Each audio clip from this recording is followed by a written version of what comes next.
प्रशांत मिश्र जी मुंबई से। प्रशांत जी, राधे राधे महाराज जी, आपके चरणों में कोटि कोटि नमन। गुरुदेव भगवान, तन मन और धन से सबसे बड़ी सेवा कौन सी है इनमें? मन।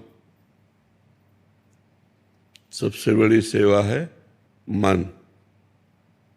अगर हमारा मन प्रभु में नहीं लगा है तो धन के द्वारा 56 प्रकार के भोग, सोने चांदी के मुकुट, आभूषण, भगवान ने आदेश किया है, मय्येव मन आधत्स्वम मयि बुद्धि निवेशेत निवस्य मय्येव अत ऊर्ध्वम न संशया।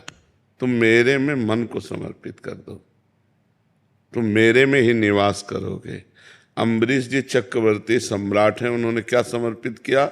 सावई मनः कृष्ण पदारविंदयो। गोपीजनों की क्या स्थिति है? उधो मन न भये 10-20 एक हुतो सो गयो श्याम पे। अब को आराधे ईस उधो मन न भये। उधो मन माने की बात, दाख छुहारा छाणी अमृत फल, बिस कीरा बिस खात उधो मन माने की बात।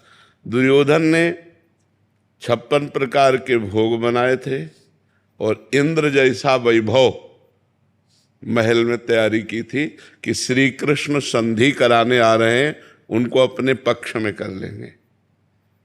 जब भगवान से कहा कि पधारो महल में, तो भगवान ने कहा नहीं,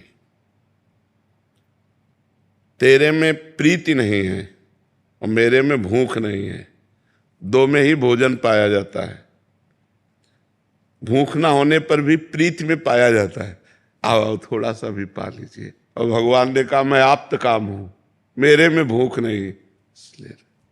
और वही भगवान वहीं से सीधे विदुर जी के घर जाते हैं और विदुरानी के अंदर इतनी अपार प्रीति है कि उनको शुद्ध नहीं अपने तन की।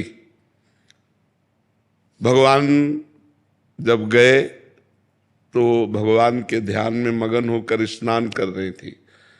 जो ही किसी दरवाजा कौन, तो श्री कृष्ण, बस इतने में तो डूब गए। लड़खड़ाती हुई दरवाजा खोला, वो उनको होश नहीं, पकड़ कर भगवान अंदर ले गए। विदुरानी जी से कहा भूख लगी है, क्योंकि प्रीति है ना, तो प्रेमी के हाथ का भगवान पाना चाहते। भूख लगी है तो क्या? बोले वो केला रखे ले आओ।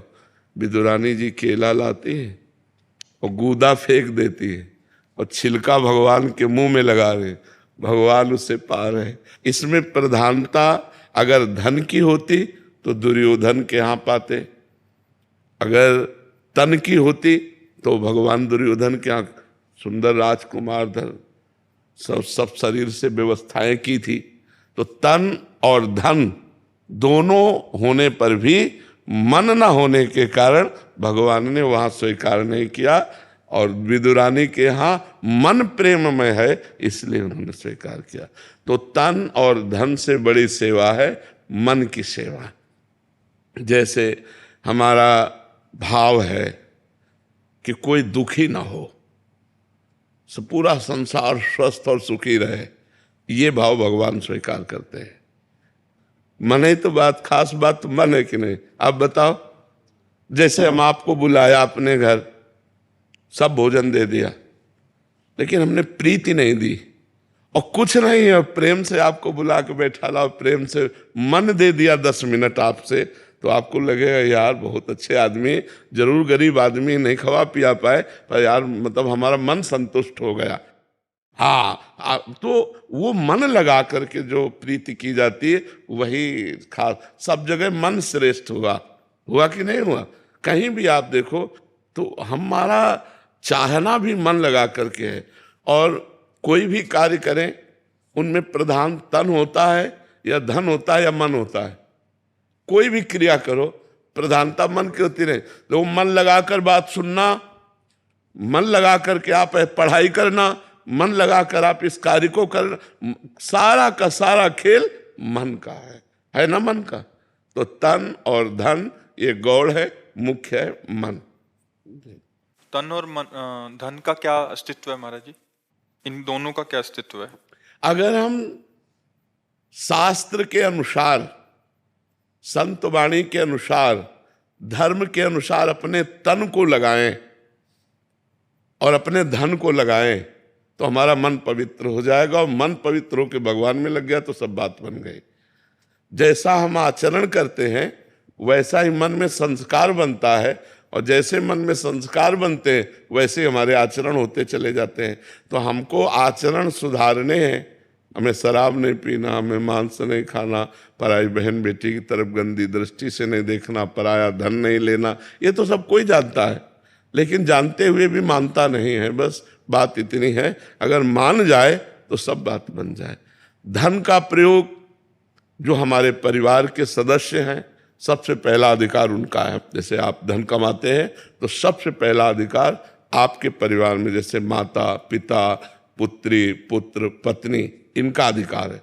फिर दूसरा अधिकार, हम जो पुण्य करना चाहें, जैसे तीर्थ स्थान गए, हम कुछ पुण्य दान कर, लेकिन पहला हमें व्यवस्था उनकी करनी है, सबसे पहला कर्तव्य, क्योंकि वो आश्रित जन है, और उसमें भी उनसे भी पहले अतिथि, उनसे भी पहले अतिथि। जैसे हम भोजन पाने जा रहे हैं परिवार के, इतने में दरवाजे कोई आया और वो कह रहा मैं भूखा हूं, अब रुक जाओ, पहले उसको भोजन पवा दो, उसकी भोजन व्यवस्था करो। अतिथि का अधिकार परिवार से भी बढ़ करके, हमारे धन पर सबसे पहला अधिकार परिवार पर है, और परिवार से भी बढ़कर आए हुए अतिथि पर है।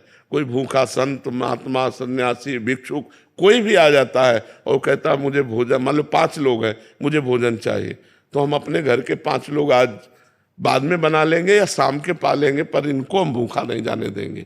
ये हमारा धर्म कहता है। और जो धन है उसका एक विभाग जरूर करना चाहिए, एक हिस्सा जरूर निकालना चाहिए। जैसे 100 रुपया है धर्म से कमाए हुए पर, अधर्म के कमाए हुए की बात नहीं कर रहे हैं, धर्म से कमाए हुए पर, तो हम कोशिश करें कि 90 रुपये का प्रयोग हम करें और 10 रुपये का प्रयोग परोपकार में लगा दें।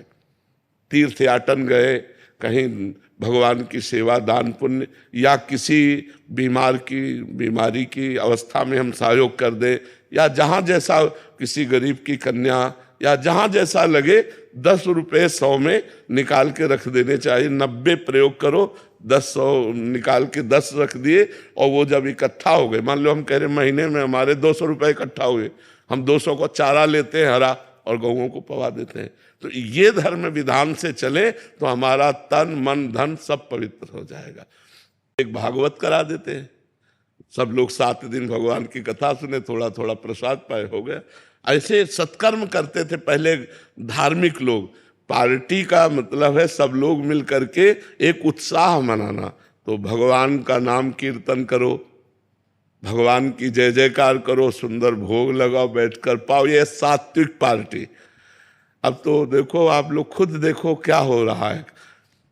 पहले जो घरों में उत्सव मनाया जाता था, गांव में हमने जैसा देखा कि लोगों के पैर धोए जाते थे, पूज्य जनों के ऐसे पैर धो के, हाथ धो के, और ऐसे बिछा के पवाग 2 ना पत्तल बढ़िया, और फिर जय जयकार भगवान की करके तब भोजन होता था। अब आज कहाँ होता है, जय जयकार होती है क्या? वो सब रख दिए, जो मनावे तुम ले, तुम्हारा मनावे तुम ले।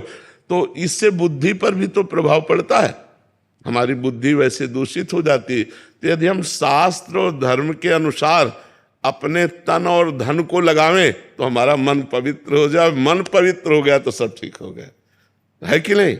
जी।